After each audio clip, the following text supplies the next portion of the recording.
Fundamentalmente lo que hay es la primera parte del plan de reformas que había diseñado José Luis Escrivá y gobiernos anteriores del PP. Es la primera parte, digamos, la parte menos dolorosa, ¿no? La parte menos dolorosa porque apuntaban, ellos decían, lo justificaban, que había incluso aspectos positivos, ¿no?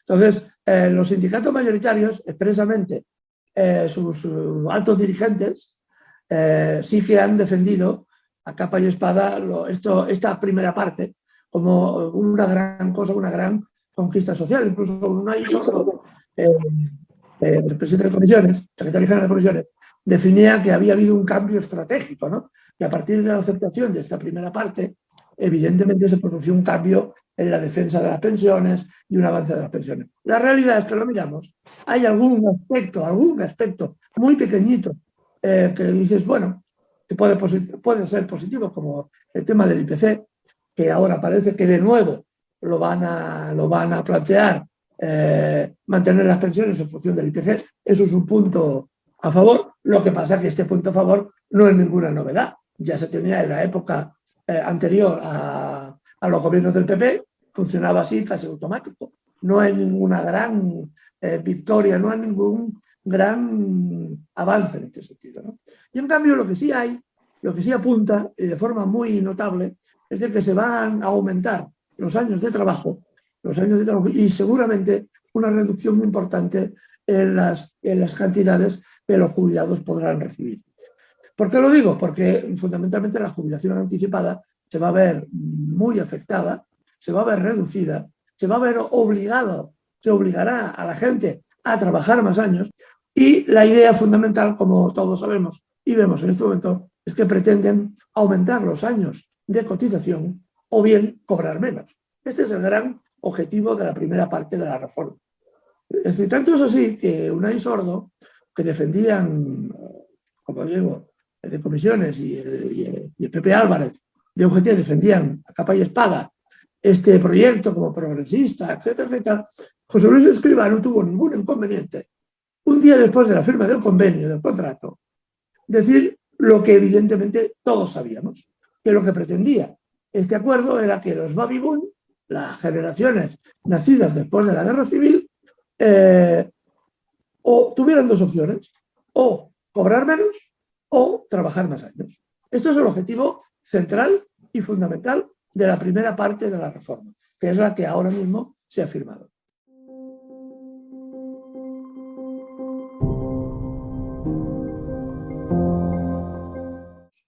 Lo que está por venir, básicamente ya lo hemos comentado alguna otra vez, son los planes privados de empresa, que es un diseño que ya funciona en el País Vasco desde hace 25 años o más. No es un invento del señor José Luis Escrivá. El señor José Luis Escrivá primero propuso utilizar el método de mochila austríaca para recorte de pensiones, que es lo que utilizan en Austria. Pero ese método es difícilmente aplicable aquí a nuestro país. Entonces, se fijó en el método que utilizaban en el País Vasco, que es el de, por ejemplo, Geroa, que es un fondo privado. Es un fondo privado en el que prácticamente obligatoriamente todos los trabajadores de determinados sectores cuya empresa haya firmado el convenio con este fondo de pensiones, están obligados a aportar una parte de su sueldo a este fondo privado, que en este caso lo gestiona Geroa, y reducen la cotización a la seguridad social. Lo cual, ¿qué implica? Implica, primero, que este fondo privado lo gestionan bancos privados. Supuestamente son los grandes sindicatos los que están también en la mesa, digamos, de la administración. Está Comisiones, está UGT, está STV, están los grandes sindicatos del País Vasco, están todos, si me permite la expresión, compinchados en este tema, y a través de estos sindicatos, este dinero que se retrae de las cotizaciones de los trabajadores va a un fondo privado que, en el caso de que lo maneja el Banco de Bilbao, fundamentalmente. ¿Esto qué significa? Este dinero no está asegurado. Si el banco tuviera una mala gestión empresarial, nadie se haría cargo de este dinero. La gente perdería su pensión, como sucedió en Estados Unidos con la crisis del 2009, ¿no? Pero tenían fondos privados y cuando estos fondos privados quebraron, hubo 9 millones de pensionistas que de la noche a la mañana quedaron sin pensión. Y es una cifra tremenda, ¿no? El método es el método de las pensiones privadas de empresa, ¿no? Se obligará por convenio, se obligará además a los trabajadores, a todos, ya se darán los medios, a que ingresen ese dinero en ese fondo privado. El fondo privado, una vez que te jubilas, te da una pequeña cantidad. En el caso de Geroa, si la memoria no me falla, estamos hablando de unos 200 euros, 200, 250 euros, 300 en el mejor de los casos, de aportación mensual, además de tu pensión.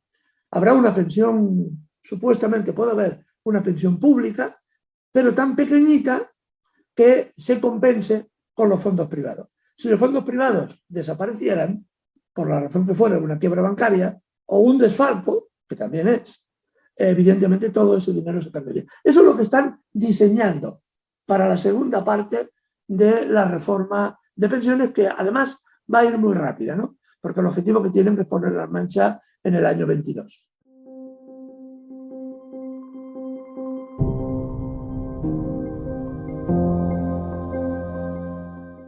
El tema de pensiones se hace una propaganda sistemática para demostrarnos que el sistema está quebrado. El Fondo Monetario Internacional, por ejemplo, en los últimos 10 años ha pronosticado 13 veces la quiebra del sistema público de pensiones. Y como vemos, no ha quebrado. A ese tema se han apuntado desde el Estado, desde el gobierno. La señora Fátima Báñez, la anterior ministra de la Seguridad Social, con el gobierno del señor Rajoy, elevó a Bruselas unos datos estadísticos, unas estadísticas sobre las que se podía ver claro que el sistema público de pensiones quebraba en España. Eso le permitió a la señora Fátima proponer una serie de medidas durísimas que no llegó a aplicar por avatares de la política, que no llegó a aplicar basándose en que o se hacía o el sistema quebraba. ¿Qué pasó? Que cuando José Luis Escrivá subió al gobierno se encontró que Bruselas le exigía unos recortes brutales e inmediatos.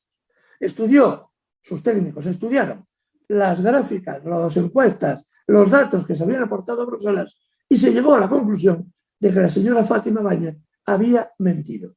Los primeros datos que se llevaron a Bruselas eran falsos. Esto evidentemente no ha salido en la televisión, ha sido necesario buscarlo en los propios informes en Bruselas y algunas notas de prensa cortísimas que han aparecido y desaparecido en los diarios con enorme rapidez.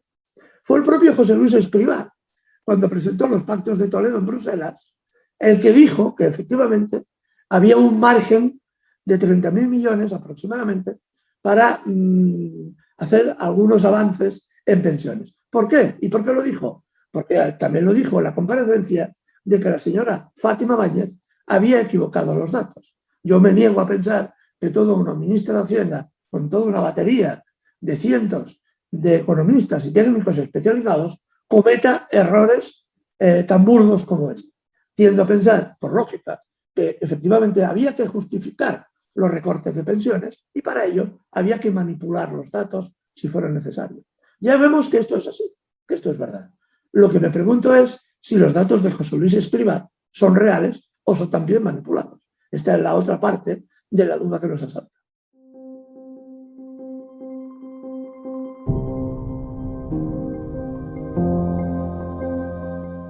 Hay otra cosa interesante también que vamos a ver, que es una cosa nueva que va a surgir ahora, ya lo adelanto como primicia, que es lo que llamarán el IVA social. Dentro de las recomendaciones que se han hecho, los acuerdos que se han hecho entre comisiones, UGT, gobierno, Podemos, etc., hay una cosa que se llama contrarrestar los gastos indebidos de la Seguridad Social.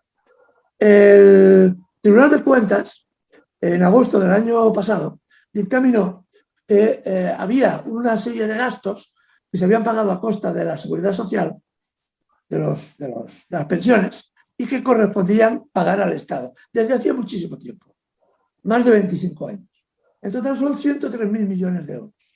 103.000 millones. Si ese dinero estuviera en las arcas de la Seguridad Social, no habría en este momento que plantearse el déficit, ni plantearse reformas, ni recortes, nada. Habría dinero suficiente. ¿Qué pasó? Pues que ese dinero son gastos indebidos. Esos dineros que se sacaban se destinaban a otras cosas. Por ejemplo, cuando había que llegar a algún acuerdo con un partido político para retirar los votos en el Parlamento porque estabas en minoría, véase el caso del PNV, que era muy frecuente, el PNV exigía una serie de competencias y créditos para que esas competencias funcionaran. Esos créditos no se devolvieron nunca, ni el capital ni los intereses.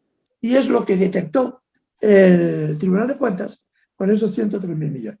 Ahora, ¿qué ha hecho el gobierno? Que es lo que veníamos diciendo del IVA social.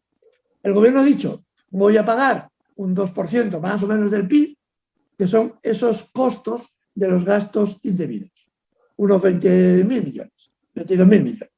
En realidad son más, son 40.000 millones.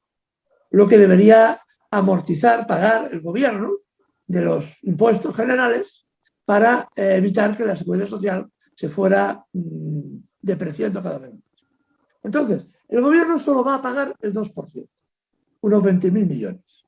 Y los otros 22.000 millones, ¿quién los va a pagar? Entonces aquí entra ya en el IBEX, algunos grandes teóricos de la economía neoliberal ya están hablando del IVA social.